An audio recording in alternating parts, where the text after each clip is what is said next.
Give the people what they want. Give the people what they want. Give the people what they want. Your weekly movement news roundup.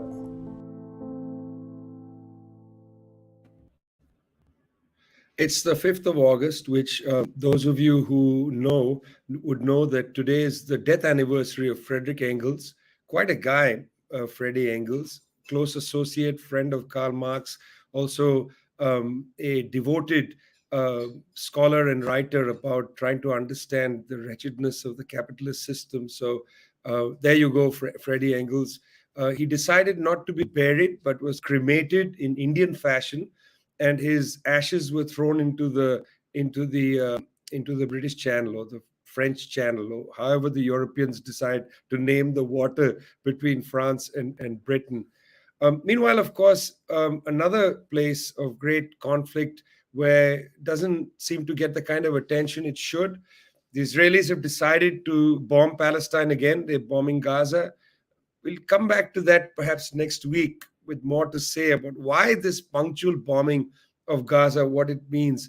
But let's start with the question of Nancy Pelosi, the head of the U.S. House of Representatives, the leading Democrat in that august body, decided against, perhaps, although it's not clear, against the advice of her own president, the advice of the U.S. military, decided to go to Taiwan. Now, it's important to understand briefly why this is a scandal. In 1978, the United States, on the 15th of December, actually, the United States cut its ties with the Republic of China, in other words, Taiwan, and decided to recognize the People's Republic of China. This is significant. The United States basically acknowledging the fact that the Taiwanese people, 22 million at last count, are part of Greater China or part of China. Nonetheless, despite that, the United States maintained a kind of faux diplomatic relationship with Taiwan, which here and there has increased, ebbed and flowed, and so on. There's been an interest section in Taipei, so they maintained a kind of a policy of engaging Taiwan as if it's an independent country, despite the fact that the United States recognizes the People's Republic of China as the legitimate, legal body that has territorial and political rights over its own territory. So Nancy Pelosi going to Taipei without speaking to Beijing, as it were, was seen as a violation of the territorial integrity of China. It's tantamount, let's say, to Xi Jinping, the Chinese head of government, deciding to fly to Hawaii and say that, let's talk about Hawaiian independence, which, is an issue on the ground among the people of Hawaii, the so-called sovereignty movement, a significant movement in that part of what the United States claims. Now, imagine that. Imagine the hubbub that would have been created. Fortunately, the Chinese did not escalate by trying to prevent Nancy Pelosi from landing in Taipei or taking off and leaving. But the immediate aftermath of what's happened is of great concern, I think, for people who want to think about how the world is going to be organized. Look, let's be fair. If the Chinese government decided to cut off energy supplies to Taiwan, which is quite easy to do, 50% of the world's semiconductors come out of Taiwan. This is going to have a catastrophic impact on the world economy.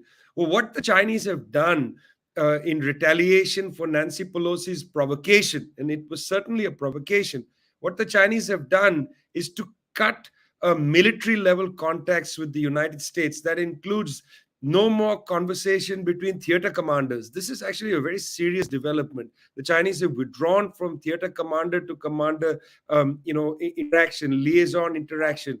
Wider defense policy coordination also cut. The Chinese have cut cooperation on maritime security, on repatriation of people who are trying to move, migrants, legal assistance on criminal matters, fighting against transnational crime and drug trafficking, talks on climate change. All of this, the Chinese have withdrawn from. So this is a serious escalation between the United States and China, and we will, of course, keep an eye on it. But let's be clear that the United States essentially violated its own diplomatic understanding that Taiwan is, in some senses, not a legal entity in the world. And in doing this, Nancy Pelosi has brought, I think, a great deal of problems, not only for East Asia, but for the world. That's why we're starting our show today. You're with Give the People What They Want, Prashant and Zoe from People's Dispatch. I'm Vijay from Globetrotter. Let's go straight into Yemen, Prashant. Big things happening there. Tell us, there's a new report and so on. Right, which are actually two very contrasting, almost developments, so to speak, which are actually not that different. But on the one hand, let's look at the good news first. Maybe the relatively less good news that comes out of that country. The ceasefire has been extended for 2 months. We know that in April the ceasefire was first brought in, and there was a great deal of hope because Yemen had been going through many years of war. We've seen the toll, hundreds of thousands of people, close to 400,000 people reportedly killed. The worst humanitarian disaster of the century, it has been called. A huge percentage of the population dependent on aid to for their food, or even to lead for many other essentials. So we've seen this war-stricken country, war-torn country, which where the war has taken place because of the fact that Saudi Arabia, of course, a foreign country, intervened in what should have essentially been an internal matter of the Yemeni people. So after the Houthis took over the capital Sana'a, we see the Saudi-led coalition coming in 2015. And since then, it has been year after year of bombings, which have actually caused a huge percentage of the casualties. So in this context, any ceasing of hostilities was a good thing. We saw last year the conflicts had escalated. The Houthis had begun firing drones, for instance, inside the territory of Saudi Arabia and Yemen, and UAE. These countries responding very harshly. So at that point of time that a truce was brought in was a very welcome thing, and the fact that it is going to continue for 2 more months is definitely a very positive development. A group of AIDS organizations, in fact, have basically said that at least 8,000 Yemenis have been able to access medical care, education, and business opportunities, meet with their families, for instance, just because of this truce. So the fact that even the slightest amount of normalcy can return to the lives of the people is really a welcome development. The important question, of course, is that will this continue? Because will this ceasefire turn into a relatively more lasting peace? And the answer to that, unfortunately, like the answer to many questions in the world, a percentage of that answer lies with the United States as well, because it's the US enabling of Saudi Arabia and the United Arab Emirates and other countries that has allowed them to continue this war for so long. And maybe there's no greater sign of that than the weapon sales, which the United States and the UK, for instance, weapons they've been selling to countries like the UAE and Saudi Arabia. So I believe there's a number which says that from 2017 to 2021, a huge percentage of the US arms sales went to Saudi Arabia itself. And in this week, the very day the ceasefire was announced, the US also announced that they would sell nearly $5 billion worth of weapons to Saudi Arabia and the UAE. Now, this weapon sale is based on one of the most hypocritical classifications in modern politics, in today's politics, which I think is saying quite something, that there is somehow a difference between offensive and defensive weapons. So Joe Biden had initially promised that he would not sell weapons to Saudi Arabia as part of his appearing to be progressive during the campaigns. The moment he came to power, they decided they would stop sales except for defensive weapons. And now defensive weapons in this case are going to be Patriot missiles, which will replenish the Saudi arsenal, for instance. In the case of the UAE, there are going to be air defense systems. And there is also talk that the United States is considering even relaxing this issue of offensive weapons, which means some of those precision-guided munitions will now might now land once again on Yemen. We saw an incident in January where deadly Saudi raids, the missiles were found to have Lockheed symbols, for instance. That really shows how much, the role the US plays in this conflict, in the deaths of hundreds of thousands of people. So all said and done, very mixed news coming from Yemen. One can hope that there are processes in the region which are enabling negotiations. We know that the UAE and Iran are talking, Saudi Arabia and Iran are talking. But as long as the US continues there with its aim of promoting Israeli interests, for instance, we are not going to see lasting peace in the region. So very crucial week went by for Yemen. We'll see what plays out in the coming weeks as well. Very important story. We'll be on it, as the world focuses attention on Ukraine and so on, Yemen has been shunted to a side. We keep our focus on Yemen. Meanwhile, some good news, I suppose. August 5th today, there's something happening in Colombia, apparently, Zoe? Well, August 7th is the day where Gustavo Petro and Francia Marquez will be inaugurated as the new president and vice president of Colombia. We've been covering this a lot on Give People What They Want, even before they were elected. Colombia is definitely a favorite topic of ours. And it's a really historic moment, as we've said constantly. I mean, the name of their coalition, Historic Pact, speaks for itself. This is going to be a day that really changes the history of Colombia, changes the course, changes the route of how it's been going for over 6 decades, where conservative government after conservative government has intensified the war in the country, has intensified the war against the people, denying them their basic rights, land, housing, medical care, so many different things. And, of course, there's a lot of reservations or reality checks about the fact that Colombia is still going to be operating in a global capitalist system. Gustavo Petro himself says that he's not going to challenge capitalism, but it is clear that there will be clear changes for the working people of the country in human rights. And only what's been happening over the past couple of weeks is really a testament to that. Colombia, the Senate ratified the Escazú Agreement, which is an environmental treaty in Latin America, which provides for the protection of the environment, protection of environmental defenders and activists. The Senate and the legislation is going to be a key area of dispute in the next couple of years. The Historic Pact does have the largest share. However, the centrist parties do have, they're divided up, but when they join together, they have a majority. So it's going to be a space of a lot of contestation. But additionally, the Special Jurisdiction for Peace, which was created out of the peace agreements, they recently had an important ruling convicting military officers of crimes against humanity and for committing the false positive scandal. So we're seeing a lot of advances in that sense of the ability to, for example, take forward the cause of justice, take forward environmental issues, take forward other things. Gustavo Petro did a indigenous inauguration in the Sierra Nevada with the indigenous community there. This shows that he is not going to ignore the vast diversity that Colombia has, the marginalized communities, the Afro-Colombian communities, the indigenous communities. So these are all steps in the right direction. It is a promising moment for Colombia. People are filled with hope, possibility.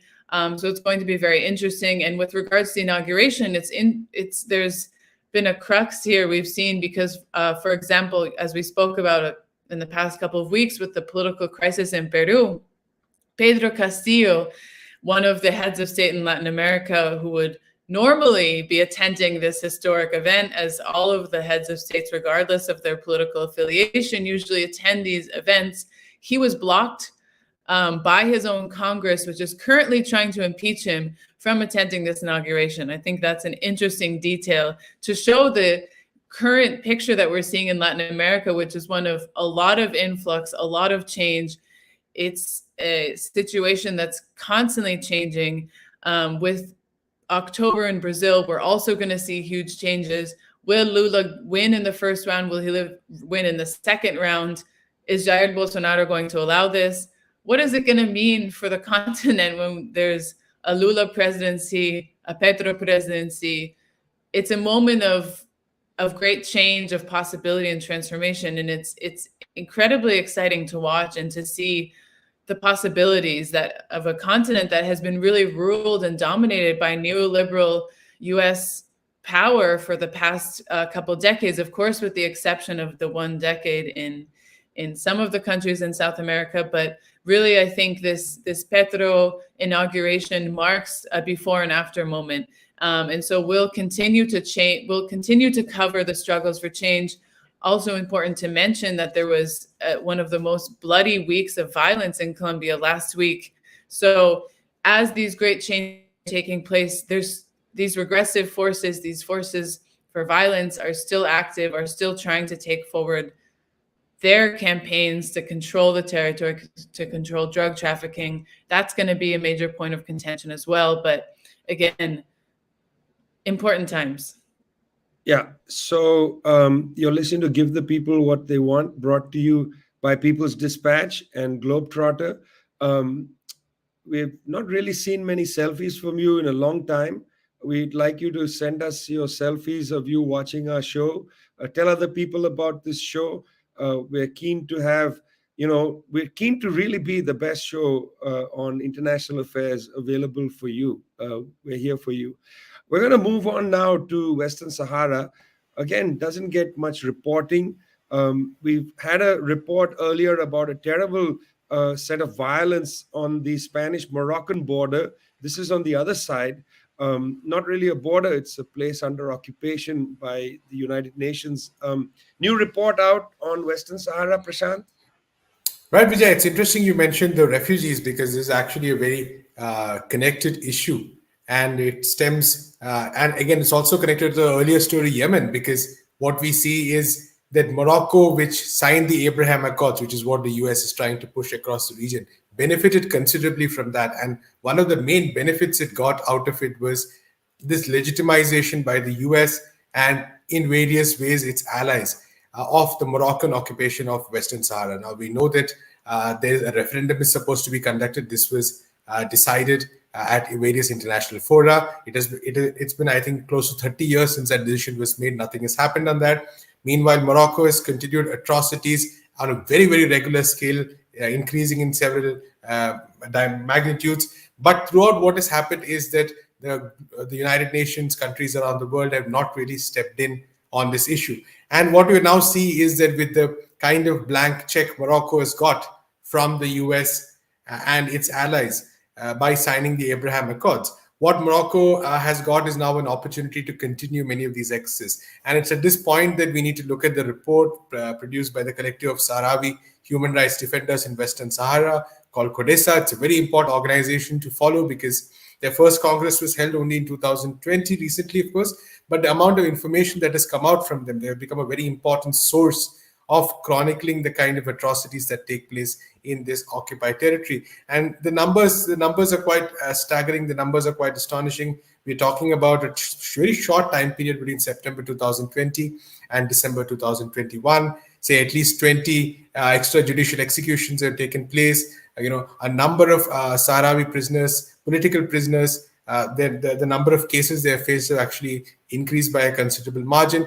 And for instance, the fact that Morocco, violates so many conventions of the Geneva Protocol or the Fourth Geneva Protocol, for instance, in how many of these prisoners are placed, the fact that many of them are arrested without any proper procedure, how many of them are actually kept far away from in jails, very far away from their home to further their isolation. There are stories of torture. There are stories, for instance, of the fact that I think to go back to an earlier point, at least 80% of Sahrawi prisoners are kept in jails which are at least 320 kilometers or more from their homes. So that really itself sort of is one fact which demonstrates the extent of these crimes. And we're talking about mass political repression that is taking place, and all of this with as all these countries which talk about human rights basically look the other way, so that when Morocco has a free hand to do all this. And it's very important to also note, like many other repressive regimes, the COVID-19 pandemic was also used to further, suppress and further try to target Sahrawi political prisoners.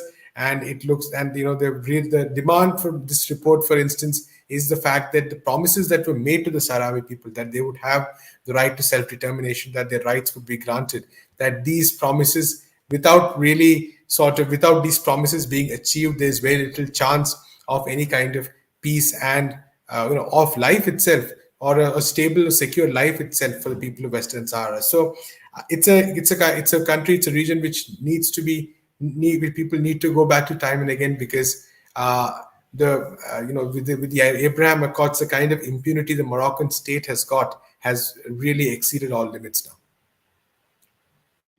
It's extraordinary what happens, and extraordinary how little attention it gets. But there we have it. Zoe, I was looking at the Washington Post, which has an archive of police shootings, And last year, the Washington Post counted at a conservative estimate 1,067 people shot by the police in the United States. That's almost 3 people a day. Complete impunity for the police to shoot people. And yet, those who dissent against the United States seem to find themselves going to jail, sometimes wrongly accused, sometimes political prisoners, very long time. There's a story now about the death of one of these people. Tell us a little bit about this gentleman. Well, yesterday it was confirmed that Albert Woodfox died of COVID-related complications. He was 75 years old. He was in prison for over 43 years and suspected to be held most of that time in solitary confinement. He's alleged to be one of the prisoners who spent the longest time in solitary confinement, and definitely in the United States, and I'm sure he breaks some world records as well. His story, I think, is so important to tell, and it's so important to share because it really is a testament to the bankruptcy of the human rights situation in the United States. He's someone who was, arrested as a young Black man for a petty crime, and he was put in the Louisiana State Penitentiary institution, which is commonly referred to as Angola prison, built on a former slave plantation. Called Angola because of the country where most of the slaves came from was Angola. And he was in this prison and he started organizing with some fellow inmates, with 2 other inmates as part of the Black Panther Party. And in some scuttle in the prison, a white prison guard was killed. These 3 men were accused of his death, like so many other Black Panther Party members, other Black liberation fighters, accused of killing a police officer, accused of killing a corrections officer. And they were essentially given life sentences and put in the harshest conditions that one can really imagine. A tiny cell, very few hours of sunlight, of ability to leave their cells, horrific conditions. Classified by Amnesty International and many other human rights organizations as torture, and it is torture. Deprived of intellectual stimulation, deprived of the ability to speak to others, deprived of sunlight. And he was released in 2016 after a very, very long legal battle. His case was exonerated several times. It was clear that he was innocent. The state did not want him to leave, but finally, he was released in 2016. He said that his mind had been liberated for many years, and he remained very, very resolute and very strong in this state of extreme conditions of incarceration. And he said that his mind was liberated in 2016. His body was liberated as well. And in the time that he was released from prison, he was extremely active in speaking out about his case, speaking out about solitary confinement that exists, the political persecution of Black liberation activists in the United States, and so much more. And it's really tragic that he did lose his life now from COVID. Of course, the physical impact that 43 years of solitary confinement has on your body is incalculable. He and the other members of the Angola 3 had extreme health conditions. One of them, Herman Wallace, he died a couple years back as well from cancer. He was, released from prison because he had such severe cancer.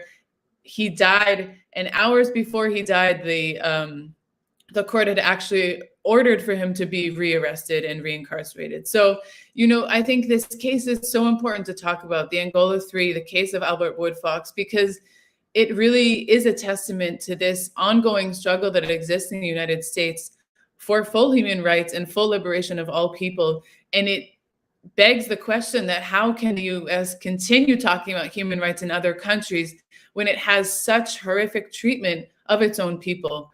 Albert Woodfox is guilty of organizing his people, of being a Black person in the United States, and this is what he gets. And so it's so important to remember him, his story, his struggle, his dignity, his struggle to defend his dignity and his personhood. And it's honestly just such an inspiration. And it's so important to remember these people. There's so many of him across the world that we must always remember and always bring to the fore, because they gave their lives for the struggle. And, it's just a tragic story to hear.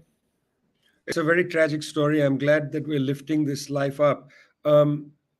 There's a report out in Germany about world hunger, shows that 20% of people on the African continent are struggling with hunger. 17 million people in the Horn of Africa simply don't have anything to eat. It's a tragic story, but tragedy is not enough actually to define it. Well, there's a modest piece of good news coming from the World Food Price Index that is maintained by the United Nations. World Food Price Index, released just a day ago, showed that prices of food are all dropping. Sugar prices dropping globally. Grain prices are dropping globally. Looks like shipments of wheat from Ukraine and Russia are going to now start again, despite the fact that that conflict is ongoing. So prices of food seem to be dropping. This is, of course, greatly uneven. Different countries, different situation. India, for instance, not clear if onion and tomato prices, important sources of nutrition for hundreds of millions of people, not clear what the impact is going to have on them. But globally, aggregate prices seem to be dropping. That's, again, as I said, good news. But here's the bad news in the report. Bad news in the report is that world fertilizer prices are still high, very high. Well, how does this have any impact on food? You see, if world food prices are declining now, this is for many reasons. And in fact, the report doesn't go into this. One reason is that if consumption is dampened, if 17 million people in the Horn of Africa don't have access to food, 20% of the people on the continent of Africa don't have access to food, then they are no longer buying food. And if they're not buying food, they're not bidding up prices of food. So there's a way in which hunger itself can stabilize price of food. In 2008, the UN Chronicle ran a very ugly article, in fact, arguing that hunger is a good thing because hunger makes people work hard, hunger stabilizes food prices. And just this week, the United Nations has removed that article from its website. It's almost like a Jonathan Swift, a modest proposal type article, except the author was dead serious.